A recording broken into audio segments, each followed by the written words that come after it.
10년 전? 2010년 정도 된 것 같다. 이 이야기도 한 번 정도 했을 것 같은데 다시 해보려고 한다. 경력 증명서를 보니 14년 전의 이야기이다. 대구에서 10년 넘게 직장 생활을 한 저로서는 그 시기에 큰 결정을 해야 했다. 대구에서 알아주는 큰 건설 및 건축 회사에 다닌 나는 어쩔 수 없는 상황에 회사를 퇴사하게 되었고, 다른 회사를 찾아보던 중 나에게 딱 맞는 회사를 찾게 되었다. 그 회사는 제주도에 본사를 두고 서울, 구로구의 지사, 그리고 발을 넓혀 대구 경북까지 일을 하려고 지사를 만들었다. 조금 세하다는 생각을 하시는 분이 계실 것이다. 그런데 그때 상황에서는 잘 몰랐다. 아니, 인지를 못했다고 보면 된다. 너무나 생각이 없던 시절이었다. 회사의 면접을 보고 이야기를 들어보니 서울에서 일을 한동안 해야 한다고 했다. 이미 전 직장을 나가기로 마음먹었기에 어쩔 수 없이 울며 겨자 먹기로 서울로 올라간다고 말했다. 그렇다고 서울지사에서 근무를 하는 것도 아니고 공동입찰을 본 회사에서 근무를 하라고 했다. 이런 복잡한 내용은 그만하자. 나도 잘 모른다. 복잡한 것을 원하는 것이 아니니 그냥 넘어가자.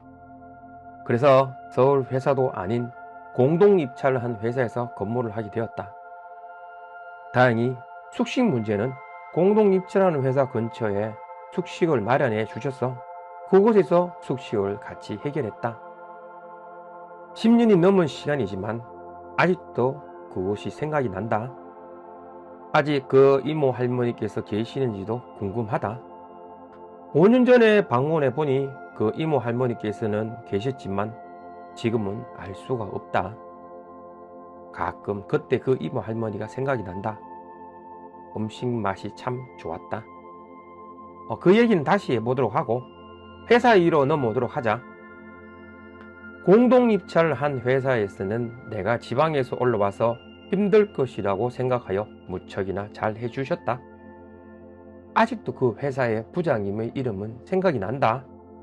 이름을 밝힐 수는 없지만 좀 독특한 이름이었기에 기억을 하고 있다.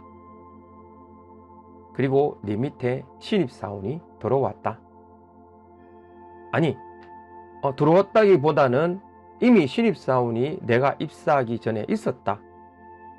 그 전에 입사를 한 것이었다. 내가 면접을 본 것도 아니고 정말로 아무것도 모르는 직원이었다. 그렇다고 신입사원을 알로 보는 건 아니다. 오해는 하지 마라. 꼰대라고 생각할 수 있지만 내가 신입사원이었을 때는 정말로 출력만 했다. 아무것도 알지 못하니 그냥 출력만 시켰다. 그러다가 정말로 한글이나 엑셀 자료를 만들려고 하면 기회는 잘 주어지는 게 아니니까 그것을 정말 잘 만들어야 했다. 그렇게 하나하나씩 하며 직장 생활에서 나의 입지를 넓혀가야 한다. 그 시간이 정말 오래 걸린다. 그런데 그 신입사원은 바로 3년차 이상 되는 일을 하려고 하니 자신의 능력도 모르고 하다 보니 잘 하질 못하게 되었다. 이해가 안 되시는 분에게 더 간단히 이야기해 보겠다. 예를 들어 당신이 국가 자격증을 하나 취득을 했다고 보자. 그 국가 자격증은 한식이나 중식 자격증이다. 당신이 직장에 취업했다고 해서 바로 요리를 할 수 있는 것은 아니다. 처음에는 식자재를 다듬고 선별하는 과정을 거쳐야 할 것이다. 오랜 기간 그 작업을 거치면서 당신은 따로 시간을 내어서 요리 연구를 해야 한다. 기존의 요리는 당연히 해야 하며 또 다른 요리도 연구해야 한다. 그렇게 직장에서 자신의 위치를 만들고 넓혀가는 것이다. 그런데 위치도 만들지 않고 그냥 넓혀가려고 하니 모래 위에 누각을 쌓아 올리는 것과 같게 된다. 아직도 생각을 해보지만 그 신입사원에게 미안한 것도 있다. 내가 그렇게 많은 것을 가르쳐주지 못했다. 체계적으로 신입사원을 가르쳐 주어야 했지만 내가 해야 하는 일도 많은데 신입사원까지 케어할 수 없었다. 그 부분에 대해서는 그 사원에게는 미안하게 생각한다. 어쩌다 보니 직장 생활에서 갑자기 신입사원으로 넘어오게 되었는데 오늘은 여기까지 하겠다. 다음에는 이 이야기 이어서 해보도록 하겠다.